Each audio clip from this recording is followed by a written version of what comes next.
नगर अध्यक्ष श्री टीकाराम तामाङज्यूलाई अतिथिको आसन ग्रहणको लागि अनुरोध गर्दछु। त्यसैगरी नेकपा माले नगर सचिव श्री रामहरि लम्साज्यूलाई अतिथिको आसन ग्रहणको लागि अनुरोध गर्दछु। मधेसी जनअधिकार फोरम लोकतान्त्रिकका नगर प्रतिनिधि श्री कृष्ण चौधरीज्यूलाई अतिथिको आसन ग्रहणको लागि अनुरोध गर्दछु। श्री मेघा ढकालज्यूलाई अतिथिको आसन ग्रहणको लागि अनुरोध गर्दछु।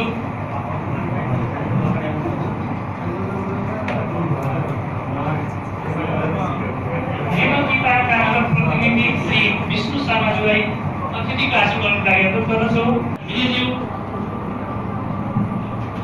राजपालका श्री सुरबाद पर्छ, विवाह होस्, जन्म होस्, पर्साई सराई होस्, सम्बन्ध विशेष होस्, मृत्यु दर्ता होस्, सबै पाँचवटै घटना दर्ताहरू चाहिँ यो मैले गर्नुपर्छ, हामीले गर्नुपर्छ भन्ने खालको यो चेतना भनौँ अथवा सचेतना भनौँ यो चाहिँ विकास भएको छ।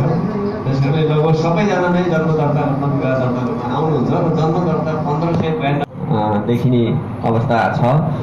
र त्यसै गरी अब पूर्ण अशक्त अपाङ्गता भएका व्यक्तिहरू भनेर यो अपाङ्गता अशक्तताको सङ्ख्या पनि देखिन्छ। 62 जनाको सङ्ख्या यसमा देखियो र आंशिक अशक्त अपाङ्ग भएका व्यक्तिहरू 65 जना देखियो भने बालबालिका जो लाभग्राही हुनुहुन्छ, सेवाग्राही हुनुहुन्छ, पाइरहनु भएको छ सुविधा, यो बालबालिकाको सङ्ख्या 237 जना हाम्रो नगर क्षेत्रभित्र देखियो।